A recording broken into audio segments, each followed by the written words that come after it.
बिस्मिल्लाहिर्रहमानिर्रहीम। अस्सलाम वालेकुम स्टूडेंट्स, मैं आपके बायोलॉजी का टीचर। आज हम अपने लेक्चर नंबर 2 के साथ हाजिर हैं और हम अपने लेक्चर नंबर 2 में आज इंशाल्लाह डिस्कस करेंगे कुछ बेसिक जो बायोलॉजी के ब्रांचेस हैं, सब ब्रांचेस जो कि रह गए थे उनको हम कंप्लीट करेंगे। लेकिन इसके साथ साथ जो हमने प्रीवियस लेक्चर में बायोलॉजी के मेन ब्रांचेस और उनके सब ब्रांचेस के बारे में स्टडी किया था, उसकी एक क्विक रिव्यू भी लेंगे। ठीक है, तो अपने लेक्चर को स्टार्ट करते हैं। आज हमारा लेक्चर नंबर 2 है और इस लेक्चर नंबर 2 में introduction to biology chapter number 1 है ये। इसमें हम डिस्कस करने जा रहे हैं डिफरेंट ब्रांचेस के बारे में। और आज का जो मेन टॉपिक है वो हमारे बायोलॉजी के मेन ब्रांचेस, सब ब्रांचेस और इसके साथ साथ जो बायोलॉजी के दीगर साइंस के ब्रांचेस के साथ रिलेशनशिप हैं बायोलॉजी विद अदर साइंसेस, उसे भी हम इंशाल्लाह डिस्कस करेंगे। ओके, जैसे हमने प्रीवियस लेक्चर में पढ़ा है, बायोलॉजी के सब ब्रांचेस कुछ डिस्कस हमने कर लिए थे, उनके क्विक रिव्यू करें तो एक बड़े इंपॉर्टेंट ब्रांच है जो एग्जाम का एक फेवरेट क्वेश्चन है, आपसे बहुत ज़्यादा पूछा जाता है। ब्रांच का नाम है morphology. Now what is morphology? Morphology is the study about the external form और स्ट्रक्चर ऑफ ऑर्गेनिज्म।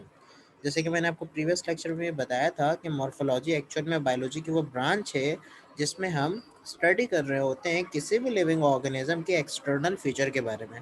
यहाँ पर एक बात का ख्याल रखना है कि हम सिर्फ लिविंग ऑर्गेनिज्म के बारे में स्टडी कर रहे हैं, because biology is a science of living thing. Bio means life and logos means to study और थाउट्स और रीजनिंग। तो हम चूंकि बायोलॉजी पढ़ रहे हैं तो बायोलॉजी में सिर्फ लिविंग ऑर्गेनिज्म के बारे में स्टडी करते हैं, तो मॉर्फोलॉजी बायोलॉजी की वो ब्रांच हो जाएगी जिसमें हम किसी भी लिविंग ऑर्गेनिज्म के एक्सटर्नल फीचर के बारे में स्टडी कर रहे होंगे। जैसे morph means form and logos means discourse, मतलब उसके एक्सटर्नल फीचर को डिस्कोर्स करना। ठीक है, फॉर एग्जाम्पल इस पिक्चर पर अगर आप देखें तो इस पिक्चर में आपको नज़र आ रहा होगा कि भाई एक आंट है यहाँ पर। ठीक है, और इस आंट के एक्सटर्नल फीचर्स दिखाए जा रहे हैं, मीन्स इसकी बॉडी के डिफरेंट पार्ट्स दिखाए जा रहे हैं। पॉइंटर को फॉलो करना है आपने। ये इसका हेड है, ये इसके थॉरेक्स है, ये इसके एब्डोमेन है। अब इस हेड के इनर पार्ट में क्या है, थॉरेक्स के इनर पार्ट में क्या है, एब्डोमेन के इनर पार्ट में क्या है, हमें ये मालूम नहीं है। हम जस्ट उसके एक्सटर्नल फीचर को पर फोकस कर रहे हैं। जैसे हेड में नॉर्मली ब्रेन होता है, हमें मालूम है, लेकिन हमें ब्रेन नहीं नज़र आ रहा है, हम जस्ट एक्सटर्नल फीचर्स को देख रहे हैं। थॉरिक्स या चेस्ट कैविटी में नॉर्मली इसके रिस्पायरेटरी ऑर्गन्स होंगे जो कि हमें नहीं नज़र आ रहे हैं, हम उसके एक्सटर्नल फीचर्स को देख रहे हैं। ठीक है, इसके एक्सटर्नली हमें आइज नज़र आ रहे हैं, एंटीना नज़र आ रहे हैं, मैंडिबल्स जो इसके लोअर जॉज होते हैं वो नज़र आ रहे हैं, स्टिंगर जो इनसे ये बाइट कर रहा होता है, या फिर एक्सक्रीटरी मटेरियल पास आउट कर रहा है। तो डिफरेंट चीज़ें जो एक्सटर्नल फीचर्स होते हैं लिविंग ऑर्गेनिज्म की, उसकी स्टडी को हम मॉर्फोलॉजी कहते हैं। Okay, what is anatomy? तो हमने लास्ट टाइम ये पढ़ा था। अगर क्विक रिव्यू करें जिन लोगों ने लास्ट लेक्चर नहीं लिया, उस लेक्चर इस लेक्चर से भी वो कवर हो जाएगा। Anatomy is a study about the internal part of body of living organism by cutting them open. तो एनाटमी मॉर्फोलॉजी से कैसे डिफरेंट है? एनाटमी में हम लिविंग ऑर्गेनिज्म के इंटरनल फीचर्स के बारे में पढ़ रहे होते हैं। जैसे मॉर्फोलॉजी में हम एक्सटर्नल फीचर्स, एक्सटर्नल अपीयरेंस की बात कर रहे थे। जैसे मुझे हेड तो नज़र आ रहा है लेकिन उस हेड में मौजूद ब्रेन नहीं नज़र आ रहा। मुझे चेस्ट कैविटी तो नज़र आ रही है लेकिन चेस्ट में मौजूद लंग्स और हार्ट नहीं नज़र आ रहे हैं। मुझे एब्डोमेन नज़र आ रहा है मगर मुझे स्टमक नहीं नज़र आ रहा। तो अगर मैं इंटरनल स्ट्रक्चर्स को देखूं, जैसे इस चेस्ट कैविटी में देखें आप, एक्सटर्नल फीचर्स को इन्होंने इनविजिबल कर दिया, तो इंटरनली हमें क्या नज़र आ रहा है कि हार्ट है, लंग्स नज़र आ रहे हैं, चेस्ट कैविटी के बोन्स हैं, liver, stomach, small and large intestine, blood vessels, ये सारे क्या इंटरनल फीचर्स हैं, इंटरनल स्ट्रक्चर्स हैं। तो किसी भी लिविंग ऑर्गेनिज्म के इंटरनल स्ट्रक्चर्स के बारे में स्टडी करना, ये क्या कहलाता है हमारे पास? Anatomy. Now what is physiology? Physiology means the study about the functions of living organism. अब मैंने स्ट्रक्चर को एक्सटर्नली देख लिया, मैंने स्ट्रक्चर को इंटरनली देख लिया, और अगर मैं उस स्ट्रक्चर के फंक्शन के बारे में स्टडी करने जा रहा हूँ, फॉर एग्जांपल एक लिविंग ऑर्गेनिज्म के पास लंग्स हैं। अब लंग्स करता क्या है? रिस्पायरेशन में हेल्प करता है। इसी तरह फॉर एग्जांपल किसी लिविंग ऑर्गेनिज्म के पास कोई लोकोमोटरी ऑर्गन है जिससे वो मूव कर सकता है। किसी इंसेक्ट्स के पास आइज़ हैं, तो आइज़ क्या करते हैं? विजुलाइज करने में, देखने में मदद कर रहे होते हैं। ठीक है, किसी के पास हार्ट है तो हार्ट क्या करता है? ब्लड को पंप करता है। किसी के पास, आपके पास बाइटिंग ऑर्गन्स हैं तो वो किस लिए यूज़ करेगा? चीज़ों को बाइट करने के लिए यूज़ करेगा। तो किसी भी स्ट्रक्चर के फंक्शंस के बारे में जब भी हम स्टडी करें तो इसे हम कहते हैं physiology. What is physiology? The study about the functions of living organisms. Okay, is that clear? Okay, what is histology? Histology means the study about tissues. Tissues of living organism. अब देखिए होता है क्या है, एक लिविंग ऑर्गेनिज्म एक complex living organism होता है और वो डिफरेंट चीज़ों से फॉर्म्ड हुआ हुआ होता है। एक लिविंग ऑर्गेनिज्म में बहुत सारे सिस्टम्स मौजूद होते हैं, उनमें रिस्पायरेटरी सिस्टम होता है, एक्सक्रीटरी सिस्टम, एक सर्कुलेटरी सिस्टम मौजूद होता है, इसी तरह से नर्वस सिस्टम और बहुत सारे इस तरह के सिस्टम है जो आपस में वर्क कर रहे होते हैं। अब एक सिस्टम बनता कैसे, एक सिस्टम बनता है डिफरेंट ऑर्गन्स के कंबाइनली वर्क करने के थ्रू। जब बहुत सारे ऑर्गन आपस में मिलकर एक काम करें तो वो क्या बनाते हैं, सिस्टम। अब सवाल ये पैदा होता है कि ये ऑर्गन किससे बनते हैं, तो ऑर्गन बनते हैं टिश्यूज से। किनसे बनते हैं ऑर्गन्स, टिश्यू से। फॉर एग्जांपल मेरे पास लंग्स है, तो मेरे लंग्स किससे बने हुए हैं, टिश्यूज से। मेरे हार्ट किससे बने हुए, टिश्यूज से। मेरे मसल्स किससे बने हुए, मस्कुलर टिश्यूज से। मेरे ब्रेन किससे बना हुआ है, नर्वस टिश्यू से। तो ये सारे टिश्यूज, इन टिश्यूज के बारे में स्टडी करना, ये क्या कहलाता है, histology. Study about the tissues of living organism, ठीक है। जैसे फॉर एग्जांपल ये हार्ट है, तो हार्ट के टिश्यू को हम कार्डिक मसल टिश्यूज कहते हैं या कार्डिक सेल्स कहते हैं। ये हमारे स्केलेटल मसल्स हैं जो हमारे बॉडी के मूवमेंट कराते हैं, तो इनके टिश्यूज को हम क्या कहते हैं, स्केलेटल मसल टिश्यूज। और हर एक टिश्यू सेल से बना हुआ होता है। तो टिश्यूज खुद किससे बनते हैं, सेल से। और सेल की स्टडी को हम कहते हैं सेल बायोलॉजी और साइटोलॉजी। सेल बायोलॉजी का दूसरा नाम क्या है, साइटोलॉजी। What is cytology और cell biology? It is a study about cell and its organelles. Cell के बारे में स्टडी करना, सेल के ईच एंड एवरीथिंग के बारे में स्टडी करना, whether it is composition of cell, whether it is structure of cell और अ कॉम्पोनेंट ऑफ सेल। तीनों चीज़ों के बारे में, स्ट्रक्चर, कॉम्पोजिशन एंड प्रॉपर्टीज और फंक्शन ऑफ सेल, ये सारी चीज़ें सेल के बारे में कुछ भी आप स्टडी कर रहे हैं एक इंडिविजुअल सेल के बारे में, चाहे वो एनिमल सेल हो या प्लांट सेल हो, तो सेल की स्टडी को हम बायोलॉजिकल टर्मिनोलॉजी में सेल बायोलॉजी या फिर साइटोलॉजी कहते हैं। ओके, फॉर एग्जांपल ये एक एनिमल सेल है, यहाँ पर एक प्लांट सेल है। एनिमल और प्लांट सेल में क्या डिफरेंसेस हैं, कौन से ऑर्गेनील्स का डिफरेंस आता है, इनके न्यूक्लियस का साइज और शेप कैसा होता है, न्यूक्लियस की पोजीशन क्या होती है, किस सेल की लाइफ स्पेन कितनी होती है, कौन सा सेल कैसे ग्रो करता है। तो सेल के बारे में ईच एंड एवरीथिंग स्टडी करना, it is called cell biology. Okay, चलें जी, वो तो हमने लास्ट टाइम तक पढ़ा था। अब हम आगे बढ़ते हैं कुछ नए ब्रांचेस की तरफ जो हम अपने लेक्चर में ऐड करेंगे, जिसमें से फर्स्ट ब्रांच है taxonomy. What is taxonomy, taxis means arrangement and nomos mean name. तो मीनिंग क्या बनेगी, arrange a living organism and giving them a name. तो लिविंग ऑर्गेनिज्म को अरेंज करके उनको नाम देना, ये कौन सी ब्रांच हो जाएगी, टैक्सोनॉमी। तो टैक्सोनॉमी को हम क्लासिफिकेशन बायोलॉजी भी कहते हैं। उसकी वजह क्या है, because taxonomy is a study of rules and principle और grouping and naming of living organism. हमें पता क्या लगा कि टैक्सोनॉमी एक्चुअल में क्लासिफिकेशन बायोलॉजी इसलिए कहलाती है, या टैक्सोनॉमी क्यों हम पढ़ते हैं, टैक्सोनॉमी एक्चुअल में बायोलॉजी की ऐसी ब्रांच है जिसमें हम उन रूल्स और प्रिंसिपल्स के बारे में पढ़ते हैं जो कि लिविंग ऑर्गेनिज्म को ग्रुप या सब ग्रुप्स में डिवाइड कर दें। ओके, अब सवाल ये पैदा होता है कि लिविंग ऑर्गेनिज्म को ग्रुप और सब ग्रुप में डिवाइड करने की ज़रूरत क्यों पड़ी। इसकी बहुत आसान सी वजह ये है कि एक लिविंग ऑर्गेनिज्म बड़ा कॉम्प्लेक्स फॉर्म में मौजूद, जितने भी दुनिया में वर्ल्ड में लिविंग ऑर्गेनिज्म है, अव्वल तो ये अनकाउंटेबल हैं, बहुत ज़्यादा हैं। आप ह्यूमन बीइंग को एग्जैक्टली काउंट नहीं कर पाते हैं। आप दुनिया में ह्यूमन बीइंग के अलावा एनिमल्स, प्लांट्स के स्पीशीज, इंसेक्ट्स के स्पीशीज, दुनिया के 70% पॉपुलेशन में इंसेक्ट्स आते हैं एनिमल की कैटेगरी में। इसके अलावा प्लांट्स की अलग पॉपुलेशन है। तो बहुत ज़्यादा वेराइटी है लिविंग ऑर्गेनिज्म की जो मौजूद है। हर एक इंडिविजुअल लिविंग ऑर्गेनिज्म को स्टडी करना बड़ा मुश्किल काम है। तो साइंटिस्ट ने इसको इजी किस तरह किया, उन्होंने क्या किया कि लिविंग ऑर्गेनिजम्स को ग्रुप्स और सब ग्रुप्स में डिवाइड कर दी।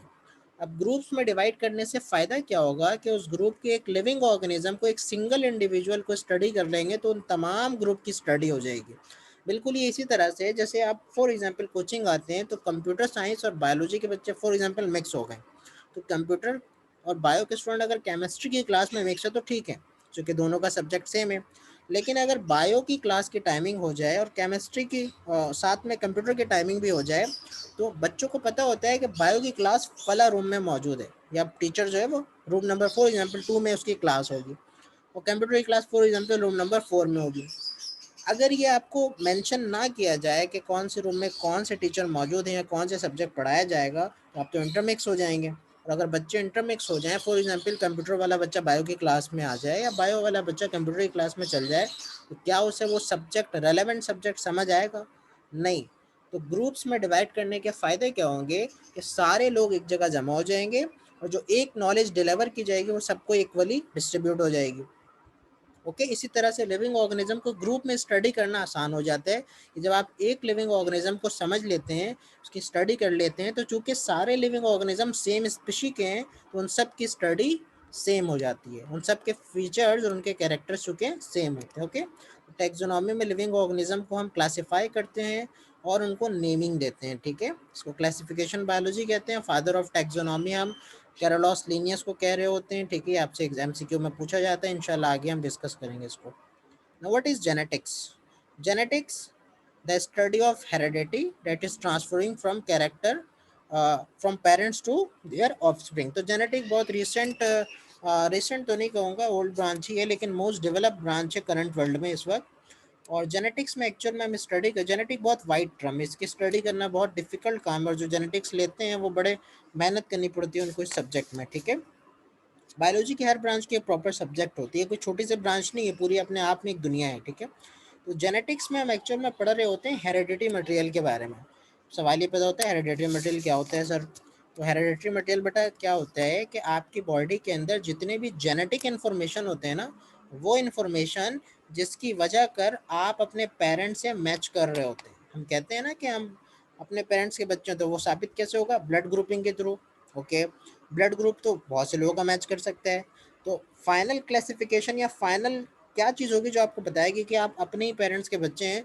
तो वो सिर्फ आपके डॉक्यूमेंट्स नहीं होंगे, वो किस तरह पता लगेगा? साइंटिफिकली हम देखते हैं डीएनए को, डीएनए टेस्टिंग करते हैं, डीएनए मैच करते हैं। जब डीएनए टेस्ट में आप अपने रिलेटिव्स या अपने पेरेंट्स के डीएनए को अपने डीएनए से मैच करवाओगे तो वो 90-95% मैच कर जाएगा, जो कि इस बात का प्रूफ है कि आपका जेनेटिक मटेरियल या आपके एक्चुअल पेरेंट्स या आपके एक्चुअल रिलेटिव या एक्चुअल सिबलिंग्स फला बंदा है। ठीक है, तो जेनेटिक्स में उन्हीं डीएनए के बारे में हम स्टडी कर रहे होते हैं कि एक डीएनए जो कि बॉडी के तमाम इंफॉर्मेशन रखता है वो किस तरह से जनरेशन टू जनरेशन आगे बढ़ रहा है, किस तरह से वो फैमिली से मतलब पेरेंट्स से उनके ऑफस्प्रिंग में, पेरेंट्स से उनके बच्चों में आगे ट्रांसफ़र हो रहा है। ठीक है, उसके वे ऑफ मैकेनिज्म को, उसके पैटर्न ऑफ ट्रांसफॉर्मेशन को, ये सारी चीज़ें हम इसमें स्टडी कर रहे होते हैं। ठीक है, तो आसान लफ्ज़ों में जेनेटिक्स में हम क्या स्टडी करते हैं? डीएनए के बारे में, क्रोमोसोम्स के बारे में, या फिर उन इंफॉर्मेशन के बारे में जो कि हमारे पेरेंट्स से हम तक ट्रांसफ़र हुए हैं। ठीक है, बहुत सी बीमारियां होती हैं जो जेनेटिकली होती हैं, आपने सुना होगा। फॉर एग्जांपल, फैमिली में दादा को बीमारी थी तो अब्बू को भी हो गई, अब्बू को थी तो आपको भी हो सकता है हो जाए। ठीक है, तो ये जो फैमिली की बीमारी होती है ना, ये एक्चुअल में जेनेटिक्स के प्रिंसिपल्स को फॉलो कर रही होती है। तो जेनेटिक बहुत डिटेल है। जेनेटिक में नॉर्मली हम डीएनए और क्रोमोसोम्स के बारे में स्टडी कर रहे होते हैं। ये डीएनए का स्ट्रक्चर मैंने आपको पिक्चराइज करके दिखाया है। ठीक है, what is developmental biology? Developmental biology का दूसरा नाम है एम्ब्रियोलॉजी। ओके, एम्ब्रियोलॉजी क्या है? Study about the formation and development of embryo. अब एम्ब्रियो क्या होते हैं? एम्ब्रियो एक्चुअल में जब आप इनिशियल फॉर्म में होते हैं ना, जब अभी आप पैदा भी नहीं हुए, अभी आप मदर बॉडी के अंदर फॉर्म्ड होना शुरू ही हुए हैं, बनना शुरू ही हुए हैं, तो आप छोटे से एक गोश्त के एक लौथड़ा होते हैं, समझ लें। ठीक है, तो वो जो छोटा सा गोश्त का लौथड़ा होता है ना, जिसमें अभी आइज़ बनेंगी, उसके टंग बनेंगे, उसके हेड बनेंगे, ब्रेन डेवलप होगा, वो सारी चीज़ें बाद में होंगी, लेकिन जो इनिशियल आप जो एक मास फॉर्म में मौजूद हैं उसे हम कहते हैं एम्ब्रियो। अब एम्ब्रियो आहिस्ता आहिस्ता बढ़ता है, उसके आइज़ डेवलप होते हैं, nose, fingers, different body organs बन रहे होते हैं, तो वो बनते बनते फीटस में कन्वर्ट हो जाता है और फीटस जाकर आगे बेबी में कन्वर्ट होता है। ठीक है, तो एम्ब्रियो मतलब आपकी जो अर्ली डेवलपमेंटल स्टेज है, मदर बॉडी के अंदर जो आपकी डेवलपमेंट हो रही है, आपके आइज़ बन रहे हैं, आपके फिंगर्स, आपके हैंड बन रहे हैं, आपके ब्रेन की डेवलपमेंट हो रही है, आपके टंग की डेवलपमेंट हो रही है, आपके टिप्स बन रहे हैं या बोन बन रहे हैं, ये सारी जितने भी डेवलपमेंटल चेंजेस आपके मदर बॉडी के अंदर या आपकी बर्थ से पहले होती है, उनकी स्टडी को हम कहते हैं डेवलपमेंटल बायोलॉजी या एम्ब्रियोलॉजी। याद रखिएगा, डेवलपमेंटल बायोलॉजी या embryology is a study about the formation and development of embryo, means developmental changes that are occurring within a mother body, not outside the mother body। तो world में पैदा होने के बाद जो डेवलपमेंटल चेंजेस हो रही है उसको हम एम्ब्रियोलॉजी का नाम नहीं देंगे। ठीक है, बर्थ से पहले के चेंजेस को एम्ब्रियोलॉजी कहेंगे। Okay, is that clear? जैसे पिक्चर में दिखा रहे हैं, एक सेल के फॉर्म में आप थे, एक से दो सेल हुए, दो से चार, चार से आठ, फिर न्यूमेरियस क्वांटिटी बढ़ते चली गई, फिर आप एक मास फॉर्म में कन्वर्ट हो गए जिसे एम्ब्रियो कहते हैं, वो फिटस में कन्वर्ट हुआ, आपकी एज थी 10 वीक्स, फिर 16 वीक के हुए हैं, अब देखें आपके हैंड्स और आईज और हेड प्रॉपर फॉर्म्ड हो गए, तो 20 वीक्स के बाद आपका एक प्रॉपर शेप आने लगा है जिसमें हेड, नोज, आईज सारी चीज़ें नज़र आ रही हैं। तो ये आपके डेवलपमेंटल चेंजेस की स्टडी को एम्ब्रियोलॉजी या डेवलपमेंटल बायोलॉजी कहते हैं। Okay, environmental biology, it is a study about relationship between living organism and non living factor of environment and there effects on each other. तो इन्वायरमेंटल बायोलॉजी में actual में living organism का की जो relationship है उसके सराउंडिंग के साथ, उसके इन्वायरमेंट के साथ, उसके बारे में स्टडी करते हैं। जैसे आप कहीं रह रहे हैं, आपके इन्वायरमेंट में प्लांटेशन बहुत ज़्यादा है, प्लांट ज़्यादा है, तो प्लांट्स का इफेक्ट आप पर क्या पड़ रहा है और आपका इफेक्ट उस प्लांट पर क्या पड़ रहा है, ठीक है, इसके बारे में। अच्छा, प्लांट और आपका इफेक्ट, क्योंकि दोनों लिविंग ऑर्गेनिज्म है तो ये लिविंग लिविंग रिलेशनशिप हो गया। सिमिलरली आप एक इन्वायरमेंट में रह रहे हैं और आपके सराउंडिंग में एयर है, वाटर है, इलेक्ट्रिसिटी है और डिफरेंट फैक्टर्स है, रेडिएशन है फॉर एग्जांपल। तो उन रेडिएशन, उन एयर, उन वाटर का इफेक्ट आपकी बॉडी पे क्या पड़ रहा है और आपके वजह से उन एयर या वाटर पे क्या इफेक्ट पड़ रहा है। तो एक लिविंग बीइंग का उसके नॉन लिविंग फैक्टर के साथ इंटर रिएक्शन को या उसके एनवायरनमेंट के साथ इंटर रिएक्शन को हम एनवायरमेंटल बायोलॉजी कहते हैं, ठीक है। जैसे फॉर एग्जांपल एक वाटर है, वाटर तो साफ था, आपने उसको गंदा किया बॉटल्स वगैरह फेंक कर, ठीक है, आप डिफरेंट कचरे फेंक रहे हैं, उस वाटर को गंदा कर रहे हैं, ठीक है। तो ये सारे इफेक्ट्स जो हैं आपके नेचुरल थिंग के साथ या आपके एनवायरनमेंट के साथ आपके इंटर रिएक्शन को स्टडी हम करते हैं एनवायरमेंटल बायोलॉजी में, ठीक है। Now, what is paleontology? Paleontology means study about remote past organic life with the help of fossils. तो आसान लफ्ज़ों में पैलेंटोलॉजी को हम कहते हैं कि ये बायोलॉजी की वो ब्रांच है जिसमें हम एंशियंट चीज़ों को स्टडी कर रहे होते हैं, ऐसी चीज़ें जो कि पास्ट में थी मगर प्रेजेंट टाइम में नहीं है। जैसे फॉर एग्जांपल डायनासोर्स थे मगर अब नहीं है, तो थे, हमें कैसे पता लगा वो पहले थे अब नहीं है? हमने स्टडी की, हमें उनके स्केलेटन मिला, जैसे इस पिक्चर में देख सकते हैं ये लोग काम कर रहे हैं, इनको स्केलेटन मिला, तो उस स्केलेटल को हमने विजुअलाइज किया, कंप्यूटराइज पिक्चर बनाई एक इमेजिनरी, उससे हमें पता लगा कि ये डायनासोर्स थे, ये पहले पाए जाते थे, कैसे इनकी डेथ हुई और ये किस तरह से सर्वाइव करते थे। ये सारी चीज़ें हमें पता कैसे लगी? प्रॉपर बायोलॉजिकल साइंस के स्टडी के थ्रू। और बायोलॉजी की वो ब्रांच जिसमें हम इन तमाम चीज़ों के बारे में स्टडी करते हैं उसे हम कहते हैं palaeontology. Study about remote past organic life. Remote past मतलब जो पहले, बहुत पहले जो ज़िंदगी आबाद थी उनके बारे में स्टडी करना, जिन्हें हम फॉजल्स स्टडी भी कहते हैं, ठीक है। ओके जी, व्हाट इज बायोटेक्नोलॉजी? बायोटेक्नोलॉजी है बायोलॉजी की वो ब्रांच है, एक बड़ी डेवलप ब्रांच है, बहुत रिसेंट ब्रांच है आपके पास, ठीक है। ऐसी बायोलॉजी की ब्रांच है जिसमें हम स्टडी कर रहे होते हैं किन चीज़ों के बारे में, उन टेक्निक्स के बारे में या उन टेक्नोलॉजीज़ के बारे में जो कि लिविंग ऑर्गेनिज्म के लिए आसानियाँ पैदा कर रही हैं, ठीक है। इससे अगर प्रॉपर डेफिनेशन देखें तो study about the techniques for manipulation of genes to bring the changes in a structure and location of genes to achieve the desirable character is called biotechnology. तो हम बायोटेक्नोलॉजी में एक्चुअली करते क्या, इसको आसान लफ्ज़ों में समझने की कोशिश कीजिए, ठीक है। हम क्या करते हैं, हम लेबॉर्ट्री के अंदर जो नेचुरल चीज़ें हैं उनको आर्टिफिशियल वे में बिल्ड करते हैं, फॉर्म करते हैं। इस तरह से फॉर एग्जांपल एक डायबिटिक पेशेंट है, एक पेशेंट उसे डायबिटीज़ हो गया। डायबिटीज़ की बेसिक वजह होती है कि बॉडी के अंदर इंसुलिन की कमी हो जाए। इंसुलिन एक हार्मोन होता है जो आपकी बॉडी में शुगर लेवल को कम करके रखता है। लेकिन अगर एक पेशेंट डायबिटिक का शिकार हो गया, उसकी बॉडी में इंसुलिन की प्रोडक्शन लो हो चुकी है, तो बहुत से ट्रीटमेंट जो कि एक यूजुअल ट्रीटमेंट है, हम क्या करते हैं, डाइट प्लान चेंज करते हैं पेशेंट के या फिर पेशेंट को मेडिसिन देते हैं। लेकिन अब करंट वर्ल्ड में हम क्या कर रहे हैं, अगर आपकी बॉडी में इंसुलिन की प्रोडक्शन नहीं हो पा रही है, आप डायबिटिक पेशेंट हो गए हैं, तो आप क्या करते हैं कि आप मार्केट में आर्टिफिशियल फॉर्म में इंसुलिन हार्मोन के इंजेक्शंस मौजूद हैं। वो इंसुलिन हार्मोन के इंजेक्शन आप ट्वाइस अ डे और ट्राइस अ डे की फॉर्म में लेकर अपने ब्लड शुगर लेवल को कंट्रोल कर रहे हैं। अब एक इंसुलिन एक नेचुरल हार्मोन था जो आपकी बॉडी में नेचुरली बन रहा था, लेकिन उसको आपने लेबोरेटरी के अंदर डिफरेंट बैक्टीरियाज को यूज़ करके फॉर्म कर लिया आर्टिफिशियल वे में, मसनूई तरीके से आपने एक नेचुरल चीज़ को बना लिया है। अब उस आर्टिफिशियल चीज़ को आप बॉडी में इंसर्ट कर रहे हो और अपनी बॉडी की डिफिशियंसी को पूरी कर रहे हो। इसी तरह से ग्रोथ हार्मोन हम बनाते हैं, जो कि जिनकी बॉडी में नेचुरली ग्रोथ हार्मोन नहीं होता, उनको हम ग्रोथ हार्मोन के इंजेक्शंस लगाकर उनकी हाइट बढ़ाते हैं। हम फेयरनेस बढ़ाने वाले हार्मोन्स डेवलप कर रहे हैं, हम एजिंग फैक्टर को डिक्रीज करने वाले हार्मोन्स डेवलप कर रहे हैं जिससे एज का इफेक्ट कम हो जाए। तो ये सारी चीज़ें कहाँ पर हो रही है? लेबोरेटरी वर्क में, डिफरेंट टेक्निक्स को, डिफरेंट टेक्नोलॉजीज को यूज़ करके। तो इसे हम कहते हैं बायोटेक्नोलॉजी। ठीक है, तो ये सारी चीज़ें जो हम बना रहे हैं, जो मेडिकेशन हम बना रहे हैं, नए नए मेडिसिन डेवलप कर रहे हैं, और जो हम क्लोनिंग कर रहे हैं, ये सारी चीज़ें बायोटेक्नोलॉजी में आती हैं। तो ये मैनिपुलेशन है एक्चुअल में जीन्स का, ताकि ऐसे चेंजेस लाए जा सकें जो कि डिज़ायरेबल हों और लिविंग ऑर्गेनिज्म को एक एक प्रॉपर वे में सर्वाइव करने की कैपेबिलिटी दे दें। ठीक है, आप यूँ कह सकते हो कि आप नेचुरल साइंस को मैनिपुलेट, बेवकूफ़ बनाने की कोशिश कर रहे हैं। नेचुरल साइंस के इफ़ेक्ट को चेंज करने की कोशिश कर रहे हैं, टेक्नोलॉजी को यूज़ करते हुए। ठीक है, डिफरेंट फ़िल्मों में जो दिखाते हैं ना, जीन जीन अल्टरनेशन के बाद जो है वो लिविंग ऑर्गेनिज्म चेंज हो गया, किसी में सुपर पावर आ गई, तो वो सारे सुपर पावर जो आते हैं वो एक्सीडेंटल एक्सपेरिमेंट के नतीजे में आ रहे होते हैं। ठीक है, तो वो सारी चीज़ें बायोटेक्नोलॉजी को ही रेफ़र कर रही हैं एक्चुअल में। व्हाट इज सोशल बायोलॉजी या सोशियो बायोलॉजी?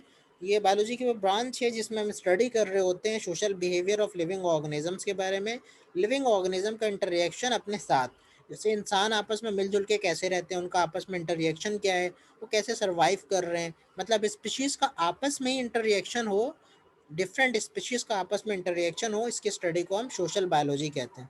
एक सोसाइटी है, सोसाइटी में डिफरेंट लिविंग ऑर्गेनिज्म रहते हैं, डेफिनेटली ह्यूमन बींग्स भी होंगे उसमें, कैट भी हैं, डॉग्स भी हैं, पेट्स भी रखे हुए हैं आपने। ठीक है, तो इन सब का आपस में इंटररिएक्शन, चूंकि सारे लिविंग ऑर्गेनिज्म है, सेम स्पीशीज के साथ या डिफरेंट स्पीशीज के साथ, जिसे हम सोशल बायोलॉजी कहते हैं, उनके सोशल बिहेवियर को स्टडी करना सोशल बायोलॉजी कहलाता है। ठीक है, now what is parasitology? Parasitology is study about the parasites. बहुत सिंपल सी डेफिनेशन इसकी क्या हो जाएगी? Study about parasites is called parasitology. अब सवाल ये पैदा होता है कि आखिर पैरासाइट्स क्या होते हैं? What are parasites? तो एक्चुअल में पैरासाइट जो जिस पिक्चर में दिखा रहे हैं, बेचारा डरा हुआ, ये कौन है? हमारे बॉडी का सेल है। ठीक है, और ये कौन है? ये पैरासाइट्स के फॉर्म है। इनमें आपको कुछ लिविंग ऑर्गेनिज्म तो आइडेंटिफाई हो ही जाएंगे। ठीक है, अब पैरासाइट्स होते क्या हैं सुने। An organism that obtain nourishment and shelter on another organism using them as a host and also give harmful effect on their host body is called parasite. Parasites क्या होते हैं? पैरासाइट्स ऐसे ऑर्गेनिजम्स होते हैं जो कि अपनी नॉरिशमेंट, मतलब न्यूट्रिशन, और शेल्टर, अपनी जो रहने की जगह है, वो किससे लें? दूसरे ऑर्गेनिज्म से लें, उनकी बॉडी में आकर के काबिज हो जाए एक तरह से। ठीक है, मतलब एक शख्स आए आपके रूम में, घुस जाए और आपके बराबर में आकर सो जाए, और बदले में आपको थप्पड़ भी मारे और धक्का देकर आपके बेड से गिरा दे और आपके रूम पे कब्जा कर ले, तो वो उसको आप क्या कह सकते हो? पैरासाइट्स कह सकते हो। ठीक है, तो पैरासाइट्स आपसे अपनी ग़िज़ा भी लेगा, न्यूट्रिशन लेगा, आपसे अपनी शेल्टर भी लेगा, और बदले में आपको नुकसान पहुँचाएगा। ठीक है, नुकसान भी पहुँचाएगा, ये याद रखना, नुकसान पहुँचाता है पैरासाइट। ठीक है, एग्जाम्पल्स क्या कॉमन? प्लाज्मोडियम एक पैरासाइट है, इससे मलेरिया होता है। हम कहते हैं मलेरिया मॉस्किटो से होता है, मलेरिया मॉस्किटो से तो होता है, लेकिन मॉस्किटो एक्चुअल में एक पैरासाइट होता है जिसका नाम प्लाज्मोडियम है। ये आपकी ब्लड में देकर चला जाता है, और एक्चुअली उसका भी कसूर नहीं है, वो खुद भी इफेक्टेड होता है इस प्लाज्मोडियम से। वायरसेस पैरासाइट्स के तौर पे बॉडी में काम करते हैं, ये बॉडी आपको बीमार करते हैं। बैक्टीरिया एक पैरासाइट होता है। प्रोटोजोआ भी एक पैरासाइट, प्रोटोजोआ पूरे लिविंग ऑर्गेनिज्म के ग्रुप है जो कि डिफरेंट बीमारियां कॉज करती हैं। ठीक है, what is pharmacology? Pharmacology biology की एक करंट ब्रांच जो आपकी न्यू बुक में ऐड की गई है। Pharmacology means the study about the actions of drug. Drugs के बारे में कोई भी स्टडी करना है, ड्रग कैसे काम कर रहा है, ड्रग के मैकेनिज्म ऑफ एक्शन क्या है, ड्रग्स के साइड इफेक्ट्स क्या हैं, ड्रग के यूजेस क्या हैं, ड्रग्स के साइंस की स्टडी करना, इसे हम क्या कहते हैं? ड्रग बायोलॉजी और फार्माकोलॉजी। तो pharmacology mean study about the actions of drug. ये एमसीक्यू में पूछ सकते हैं आपसे, याद रखिएगा। ठीक है, मेडिसिन के बारे में स्टडी करना, ड्रग्स का मतलब है मेडिसिन, तो मेडिसिन के बारे में स्टडी करना, ये क्या कहलाती है? Pharmacology. Okay, now what are the relationship of biology with other sciences? अगर बायोलॉजी के रिलेशनशिप के बारे में हम स्टडी करें जो कि दीगर साइंसेस से है, तो बायोलॉजी एक चूँकि मल्टी डायरेक्शनल सब्जेक्ट है, तो इसके रिलेशनशिप साइंस के दीगर ब्रांचेस के साथ मौजूद हैं। For example, the movement of animal follows the law of motion in physics. ठीक है, एनिमल जो मूव करता है तो वो ग्रेविटेशनल फोर्स को ओबे कर रहा होता है। मैं कहूँ कि मैं आसमान की तरफ मूव करूँ, बिना किसी हेल्प के नहीं कर सकते, क्योंकि ग्रेविटी मुझे नीचे की तरफ खींच रही है। ठीक है, तो ये डिफरेंट चीज़ें हैं जो कि साइंस की जो बॉडी को इफेक्ट कर रही होती हैं, ठीक है। तो बायोलॉजी के जो रिलेशनशिप है साइंस के अदर ब्रांचेस के साथ, उसको हम डिफरेंट ब्रांचेस की फॉर्म में स्टडी करते हैं, ठीक है। अच्छा, उससे पहले एक मॉलिक्यूलर बायोलॉजी भी रह गया था। मॉलिक्यूलर बायोलॉजी क्या है? Study about the organic molecules that constitute cell and its organelles. तो मॉलिक्यूलर बायोलॉजी अगेन एक रिसेंट ब्रांच है बायोलॉजी की। इसमें हम स्टडी कर रहे होते हैं उन ऑर्गेनिक मॉलिक्यूल्स के बारे में जो कि सेल या ऑर्गेनेल्स को फॉर्म करते हैं। जैसे प्रोटीन्स की स्टडी करना, कार्बोहाइड्रेट की स्टडी करना, लिपिड्स या फैट्स की स्टडी करना, ये वो सारी चीज़ें हैं जो लिविंग ऑर्गेनिज्म को फॉर्म कर रही होती हैं, उनके सेल्स के बहुत इंपॉर्टेंट कंपोनेंट्स को बना रही होती हैं। उनकी स्टडी करना मॉलिक्यूलर बायोलॉजी कहलाती है, ठीक है। Okay, biology with other sciences की बात करें तो उसमें फर्स्ट रिलेशन आता है बायोफिजिक्स। बायो बायोलॉजी से निकला है, फिजिक्स फिजिक्स से लिंक कर रहा है। तो what is it? It is a branch of physics. Actual में ये ब्रांच उसकी फिजिक्स की, in which law and techniques of physics are been applied to explain the process of life. तो बायोलॉजी फिजिक्स की एक ऐसी ब्रांच है biophysics जिसमें हम स्टडी कर रहे होते हैं उन लॉ और टेक्निक्स को जो कि लाइफ के प्रोसेस को एक्सप्लेन कर रही है। कौन से लॉ ऑफ टेक्निक्स? फिजिक्स के। जैसे रेडियो फिजिक्स एक फिजिक्स के ब्रांच है जिनमें हम रेडियो एक्टिव आइसोटोप्स को यूज करके डिफरेंट डिजीज को डायग्नोस कर रहे होते हैं, ठीक है। बहुत सारी, जैसे फॉर एग्जांपल एक पेशेंट है, वो गिर गया, उसकी बोन जो फ्रैक्चर हो गई। आपको कैसे पता लगेगा बोन फ्रैक्चर है? आप एक्सरे कराओगे। अब एक्सरे में आप क्या यूज कर रहे हो? रेडिएशन। रेडिएशन एक्चुअल में फिजिकल फैक्टर है, फिजिक्स की एक लॉ है, फिजिक्स की एक इजाद है। उसको आप यूज कर रहे हो लिविंग ऑर्गेनिज्म में, उसकी बीमारी है, उसके फ्रैक्चर के डायग्नोसिस के लिए, तो ये बायोफिजिक्स हो जाएगी। आप आइसोटोप्स को यूज करते हैं बहुत से कैंसर्स के डायग्नोसिस के लिए, ये क्या हो जाएगी? बायोफिजिक्स अगेन, ये भी हो जाएगी, ठीक है। तो फिजिक्स के लॉ जहाँ भी अप्लाई हो बायोलॉजी में, ह्यूमन बींग्स के लिए या किसी भी लिविंग ऑर्गेनिजम्स के लिए, उसे हम कहते हैं बायोफिजिक्स। जैसे एग्जांपल्स हैं यहाँ पर, ठीक है। जैसे एक दिखा रहे हैं, एक सेल बायोलॉजिस्ट एक सैंपल को इस तरह देखता है, सॉरी एक लैब मैनेजर इस तरह देखते हैं, ओके। एक टेक्नीशियन जो होता है लैब टेक्नीशियन, वो एक सेल के सैंपल्स को माइक्रोस्कोप में इस तरह देखता है। एक माइक्रोबायोलॉजिस्ट उसको इस तरह से देख रहा होता है। एक सेल बायोलॉजिस्ट सेल को इस तरह देखता है, केमिस्ट उसको इस तरह देखता है, जबकि फिजिक्स के नज़दीक ये सारी चीज़ें एक्चुअल में एग्जिस्ट नहीं करती। तो ये बताने की क्या कोशिश कर रही है पिक्चर?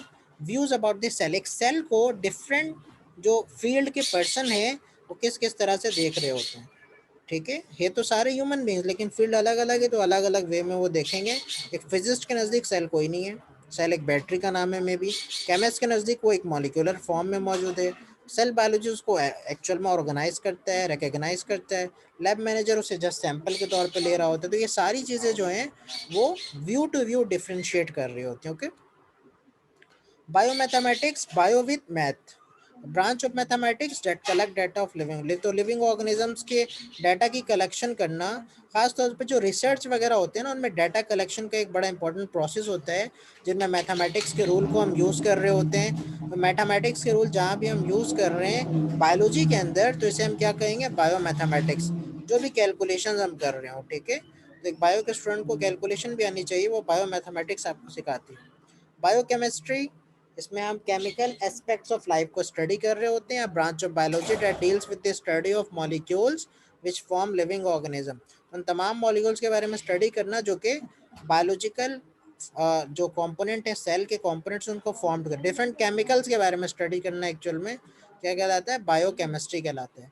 तो बायोलॉजिकल मॉलिक्यूल एक्चुअल में क्या होते हैं? जैसे मैंने कहा ना आपको कि आपके पास मौजूद होता है क्या क्या चीज़ें मौजूद, जैसे फॉर एग्जांपल प्रोटीन है, लिपिड्स हैं, फैट्स हैं, ये सारी चीज़ें क्या है? Biological molecule. बायोलॉजिकल मॉलिक्यूल उनको क्यों कहते हैं? क्योंकि ये वो मॉलिक्यूल्स हैं जो लाइफ को फॉर्म्ड करती हैं। 5 बेसिक एलिमेंट्स होते हैं आपके लाइफ को फॉर्म करने के लिए, carbon, hydrogen, nitrogen, phosphorus, potassium, सारी चीज़ें मिलके 3 बेसिक बायोलॉजिकल मॉलिक्यूल को बनाते हैं। वो 3 बायोलॉजिकल मॉलिक्यूल कौन से होते हैं? Protein, carbohydrates and lipids. Lipids के अंदर फैट और ऑयल आ जाता है। ये 3 बायोलॉजिकल मॉलिक्यूल मिलकर लाइफ को फॉर्म कर रहे होते हैं। आपकी बॉडी के जितने भी कंपोनेंट्स हैं, सारे कंपोनेंट्स में, तमाम सेल्स और टिश्यूज़ में ये बायोलॉजिकल मॉलिक्यूल लाजमी होंगे। तो उन बायोलॉजिकल मॉलिक्यूल की स्टडी करना कि वो कैसे फॉर्म्ड हुए हैं, कैसे सिंथेसाइज हुए हैं, कैसे लिविंग ऑर्गेनिज्म को बेनिफिशियल या हार्मफुल इफेक्ट दे रहे हैं, उनकी स्टडी बायोकेमिस्ट्री कहलाती है, ठीक है। बायोजियोग्राफी बायोलॉजी की अगेन एक रिलेशनशिप है, बायोलॉजी की रिलेशनशिप जियोग्राफी के साथ, ठीक है। इसमें हम स्टडी कर रहे होते हैं, deals with the distribution of different living organism in different geographical region of the world. Many living organisms are restricted to the particular geographical region due to environmental condition। तो इसमें हम स्टडी कर रहे होते हैं कि वर्ल्ड के different part में या किस किस पार्ट में कौन कौन से लिविंग ऑर्गेनिज्म पाए जाते हैं, और वो सिर्फ वहाँ पर ही क्यों पाए जाते हैं, दूसरे एरिया में क्यों नहीं पाए जाते हैं, उनमें क्या ऐसी लैक ऑफ कैपेबिलिटी है जिसकी वजह से वो एक पर्टिकुलर एरिया में रिस्ट्रिक्ट हो गए हैं। इस तमाम चीज़ों की स्टडी बायोजियोग्राफी में करें। जैसे पाकिस्तान में वाइट टाइगर्स बड़े मशहूर है जो सिर्फ पाकिस्तान में पाए जाते हैं, ठीक है। पाकिस्तान के मारखोर बड़े मशहूर है जो सिर्फ पाकिस्तान के एक यूनिक एनिमल है और नेशनल एनिमल के तौर पे भी रिकग्नाइज किया जाता है, और ये पाकिस्तान में ही ज़्यादातर पाए जाते हैं। तो कुछ एनिमल्स ऐसे होते हैं जो कंट्री वाइज स्पेसिफाइड होते हैं, उन एनिमल्स के बारे में स्टडी करना जो एक पर्टिकुलर वर्ल्ड के पार्ट में पाए जाते हैं, उनकी स्टडी करना बायोजियोग्राफी कहलाती है। उन पार्ट्स की स्टडी भी करना, उन वर्ल्ड के पार्ट की स्टडी करना, उस रीजन की स्टडी करना बायोजियोग्राफी में आती है। Okay, bio economic relationship of biology with economy या फिर कॉमर्स। तो कॉमर्स और बायो को मिला दो तो ये बायो इकोनॉमिक बन जाएगा। Deals with the economically important organism involve in a production, ठीक है। तो फॉर एग्जांपल हमने बायोलॉजिकल मेथड को यूज़ किया, अब इसको समझते हैं आसान लफ्ज़ों में। हमने क्या किया कि हमें भाई मीट की प्रोडक्शन को बढ़ाना था, ठीक है। चूँकि मीट एक कॉस्टली एक सब्सटेंस है जो यूज़ किया जाता है, इससे बहुत ज़्यादा हमें इकोनॉमिकली एक फ़ायदा हो सकता है, तो हमें मीट की प्रोडक्शन बढ़ानी थी। तो हमने उन तमाम हार्मोन्स को डेवलप करना शुरू कर दिया जो कि एक एनिमल के अंदर उसके मीट के कंटेंट को, मीट की क्वांटिटी को बढ़ाए। जब वो कंटेंट हमने बढ़ा लिए या वो केमिकल इन्वेंट कर लिया, हमने उसको एनिमल के फूड में मिलाकर उसको खिलाना शुरू कर दिया, जिसके वजह से उसके मीट, उसके गोश्त जो है वो बढ़ रहा है। उससे फ़ायदा अल्टीमेट क्या आएगा, हमें मीट ज़्यादा मिलेगा। जब मीट ज़्यादा होगी तो उससे उसके कॉस्ट भी बढ़ेगा और उससे इकॉनमी भी बढ़ेगी, मतलब पैसे भी आप ज़्यादा कमा सकते हैं। आसान लफ्ज़ों में हम ये वो बायो इकोनॉमिक्स में हम उन तमाम बायोलॉजिकल टेक्निक्स को यूज़ करते हैं जिससे हम अपनी इकॉनमी की ग्रोथ को बढ़ा सकते हैं, अपनी प्रोडक्शन को बढ़ा सकते हैं, ठीक है। तो बायो इकोनॉमिक में एक्चुअल में हम क्या कर रहे होते हैं, बायो और कॉमर्स के रिलेशनशिप को बिल्ड कर रहे होते हैं। ओके ओके, होपफुली आपने एंजॉय किया होगा आज की क्लास को। आज के लिए इतना ही रखते हैं। कोई भी क्वेश्चन क्यूरीज हो आप इंशाल्लाह अभी क्लास के एंड में पूछ सकते हैं। अपना बहुत ख्याल रखिएगा। अल्लाह हाफ़िज़।